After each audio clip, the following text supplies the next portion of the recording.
कि परीक्षित अपनी माता के उदर में अश्वत्थामा के अस्त्र से जले नहीं,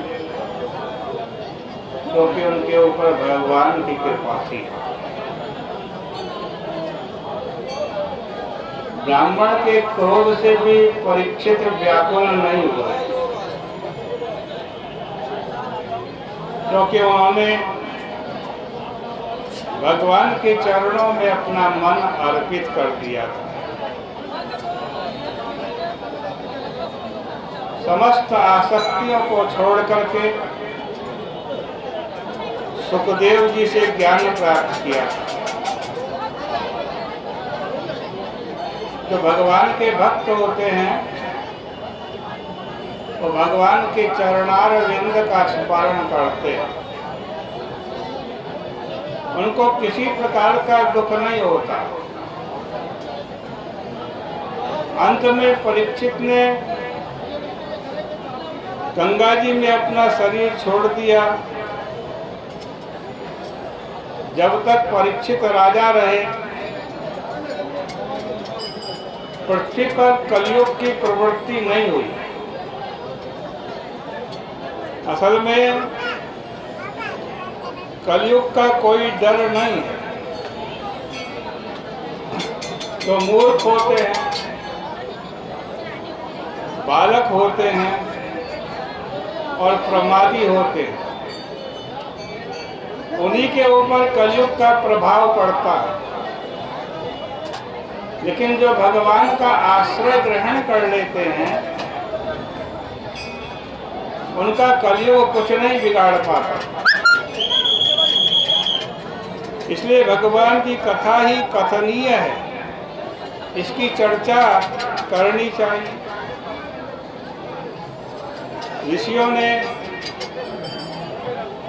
परीक्षितोपाख्यान सुनकर के बड़ी प्रसन्नता प्रकट की और सूत जी को आशीर्वाद दिया। सूत जीव समाः सौम्य। सूत जी, तुम्हारी उम्र सैकड़ों वर्ष की हो, शाश्वत हो। हम लोग तो मृत्यु से घिरे हुए हैं और तुम हमेशा श्री कृष्ण कथामृत का पान करते हो। हम जो कर्मकांड करते हैं ना,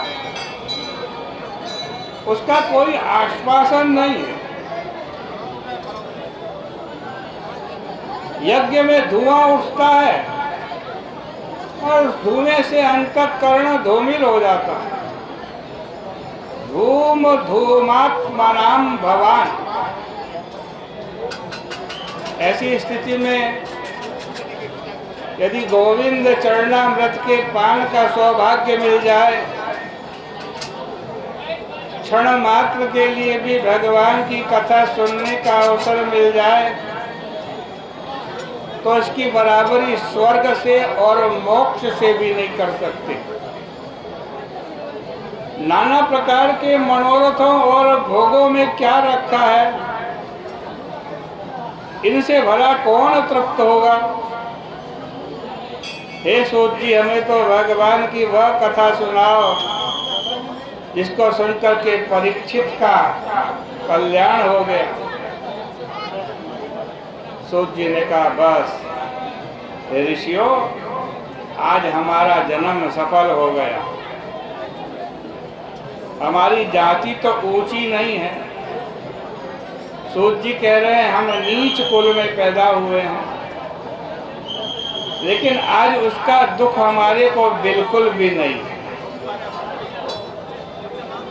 हमारे लिए ये क्या कम सौभाग्य की बात है। आप जैसे महापुरुषों से बातचीत करने का मौका प्राप्त हो रहा है।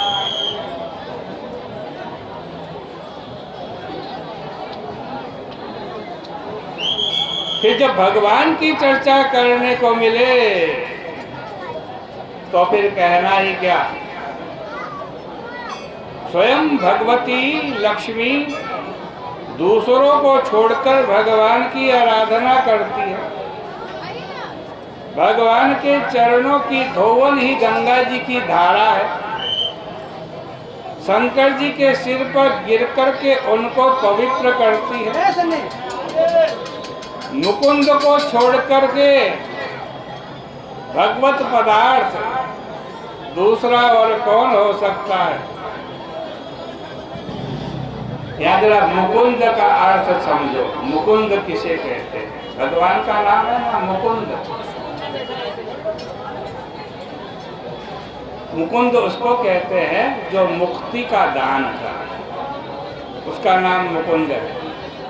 मुकुंद मुक्तिम ददाति, जो मुक्ति का उदान करे उसको काट करके प्रेम का दान करे, उसका भी नाम मुकुंद है। और कहते हैं मुखे कुंदवत हासो यस्य, जिसके मुख पर हमेशा बत्ती सी खिली रहे, जो परमानंद में मग्न रहते हैं, उनका नाम मुकुंद है। तो हमारे जो नंद नंदन श्याम सुंदर मुरली मनोहर पीतांबरधारी हैं, इसके सिवाय दूसरा भगवत पदार्थ और कोई नहीं है। और इन भगवान से प्रेम करके पारमहंस आश्रम पहुंच जाते, जहां अहिंसा और शांति स्वधर्म है। सूत जी कह रहे हैं ऋषियों से, हे ऋषियों, आप लोगों ने जो मुझसे प्रश्न किया है उसका वर्णन मैं अपनी जानकारी के अनुसार अवश्य करूंगा। जैसे आकाश में चिड़िया अपनी अपनी शक्ति के अनुसार उड़ती है, वैसे ही परमहंस परमात्मा के बारे में अपनी मति गति के अनुसार वर्णन करेंगे। एक बार राजा परीक्षित शिकार खेलने वन में गए। अब आगे की बात देखो कि वन में जाने पर राजा परीक्षित को खूब भूख प्यास लगी। वे आसपास के जलाशय न देख करके एक ऋषि के आश्रम में चले गए। ऋषि जी अपनी मन बुद्धि इंद्रियों को रोक करके ब्रह्मानंद में निमग्न थे।